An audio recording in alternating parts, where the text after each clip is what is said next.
Waalaikumsalam warahmatullahi wabarakatuh. Kepada yang terhormat Bapak Eko Suroso selaku dosen pengabu mata kuliah pragmatik dan teman-teman semua yang saya banggakan, pada kesempatan kali ini kami akan berdiskusi tentang ruang lingkup pragmatik. Saya Haruna Fanabila selaku moderator akan membimbing jalannya diskusi pada kesempatan kali ini. Sebelumnya izinkan saya untuk memperkenalkan rekan-rekan saya terlebih dahulu. Yang pertama ada Ida Fitriani sebagai presenter, lalu ada Selvianus Watun Hasana sebagai sekretaris. Karena waktunya terbatas, saya persilakan kepada Mbak Ida Fitriani selaku presenter untuk menyajikan materinya. Ya baik, sebelumnya Assalamualaikum warahmatullahi wabarakatuh. Waalaikumsalam warahmatullahi wabarakatuh. Baik, di sini saya akan menjelaskan tentang ruang lingkup pragmatik. Yang pertama itu ada pragmatik.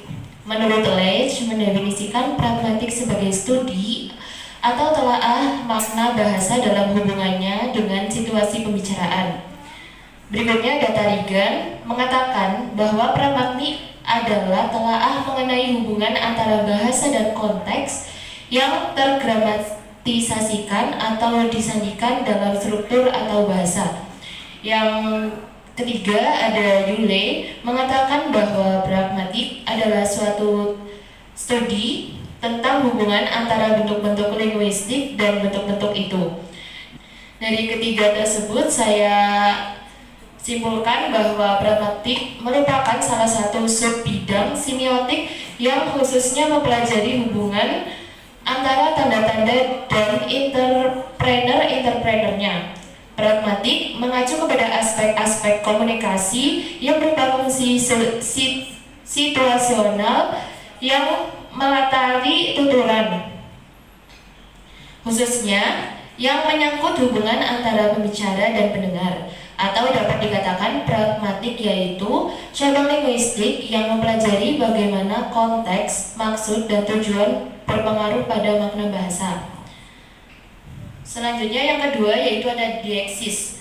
Menurut Kaswanti Purwo mengatakan sebuah kata dikatakan bersifat dieksis apabila rujukan berpindah-pindah atau berganti-ganti, bergantung siapa yang menjadi pembicara saat dan tempat dituturkannya kata-kata itu. Yang kedua ada dari Saragi menjelaskan bahwa pengertian dieksis merupakan sebagai unit linguistik dengan merujukan atau maknanya ditentukan oleh konteks dengan merujukan ke pemakai bahasa. Selanjutnya ada dari Coming menjelaskan bahwa dieksis merupakan kata atau frasa yang menunjuk pada ungkapan sebelumnya atau selanjutnya. Orientasi dieksis bersifat pada pembicara yang tidak merupakan unsur di dalam bahasa itu sendiri. Dari ketiga tersebut saya menyimpulkan bahwa dieksis pada dasarnya berkaitan dengan bagaimana bahwa mengkodekan atau menggramatikalkan ciri-ciri kontekstual tuturan atau peristiwa tutur, atau bisa diartikan juga sebagai penggunaan kata-kata atau frasa dalam bahasa yang bergantung pada konteks atau situasi. Penggunaan kata atau frasa yang merujuk pada entitas tertentu dalam konteks waktu, tempat, atau hubungan sosial. Berikutnya ada tindak tutur.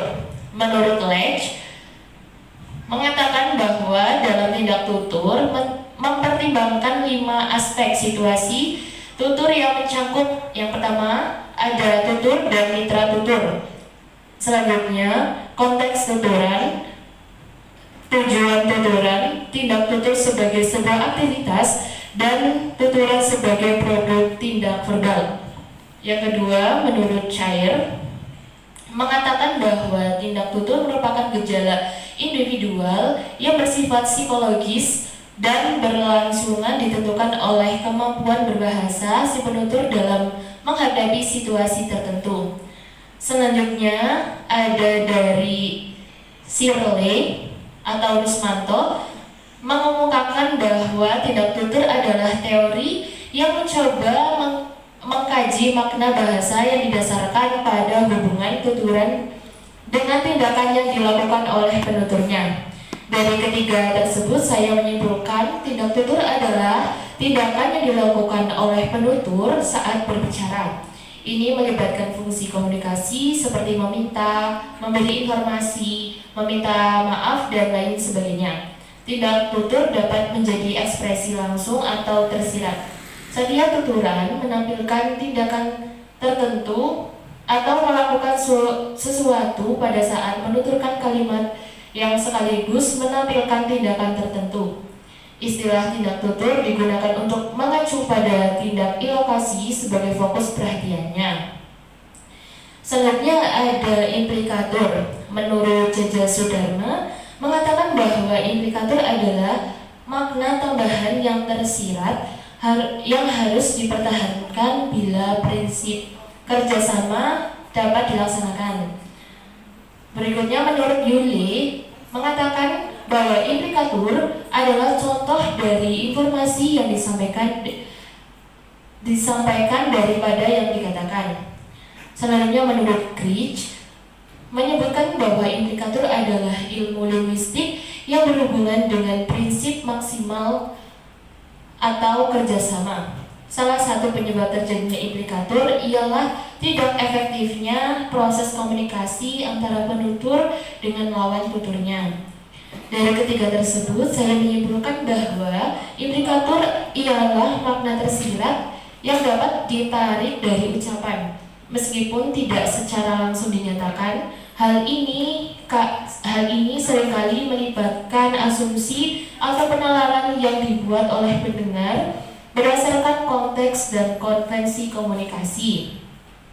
Konsep implikator sendiri mengaitkan pengertian tradisional tentang kemampuan seseorang dalam mengatakan maksud yang berbeda dari apa yang dikatakan. Sebuah implikator merupakan proposisi tersirat yang muncul dari suatu yang dikatakan, yang tidak dapat diturunkan secara logis atau langsung dari kata-kata terucap. Yang selanjutnya ada praanggapan. Menurut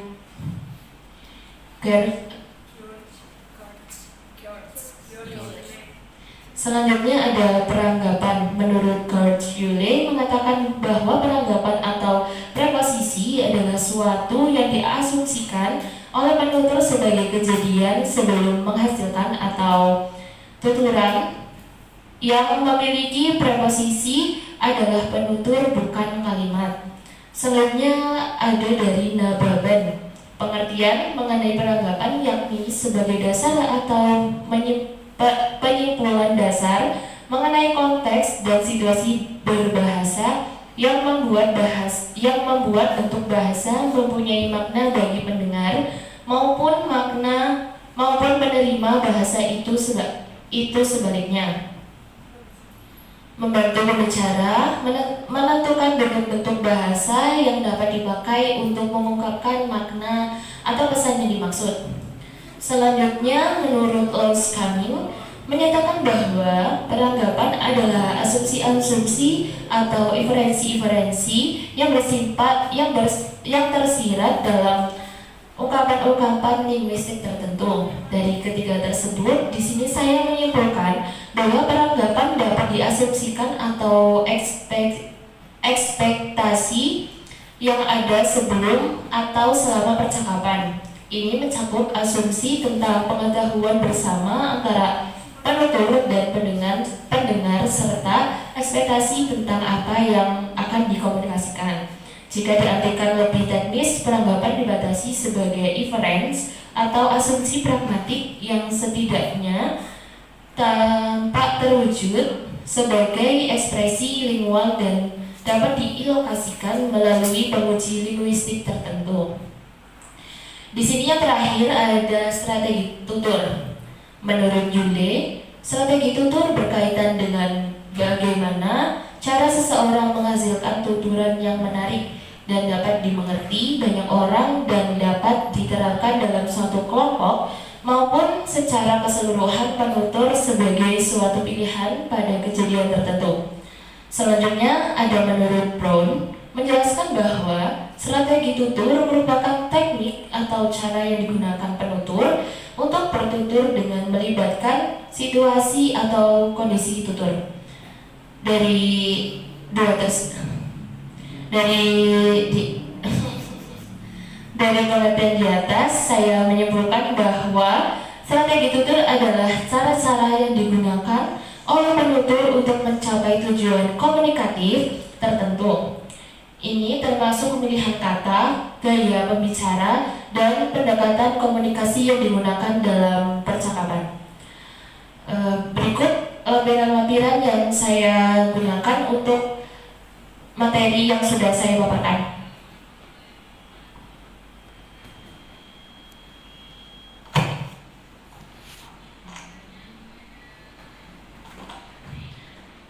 Baik, selanjutnya saya akan kembalikan kepada moderator.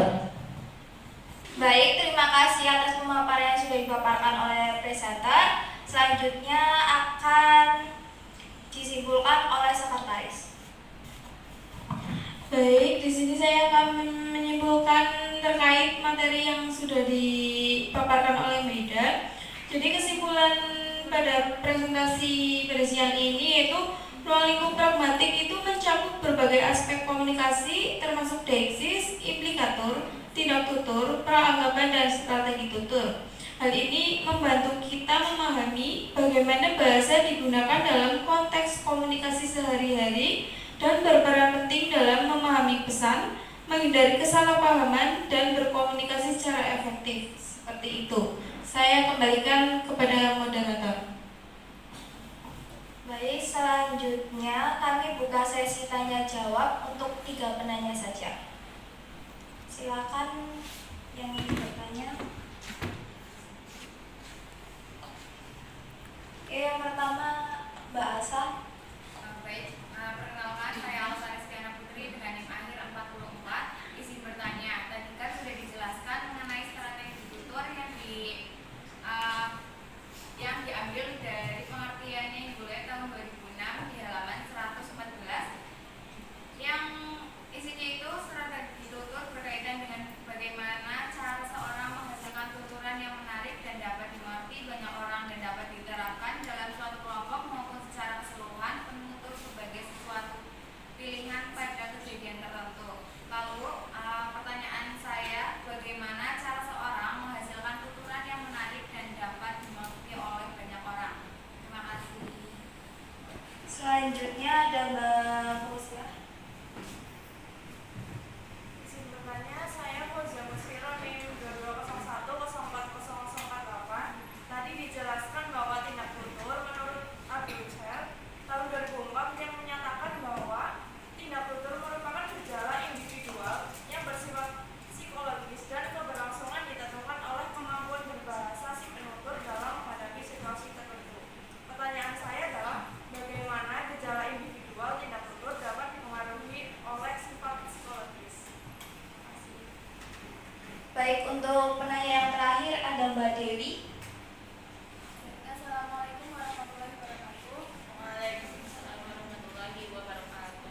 Kenalkan, saya Dewi Salinidung dengan belakang 46. Izin bertanya mengenai peranggapan.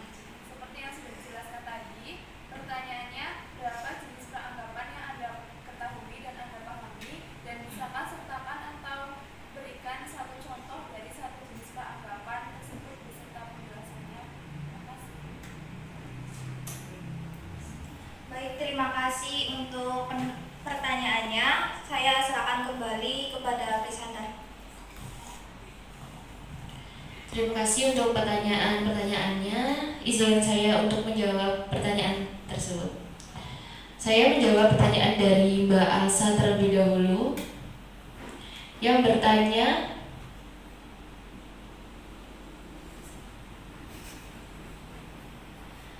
bagaimana cara seseorang menghasilkan tuturan yang menarik dan dapat dimengerti oleh banyak orang?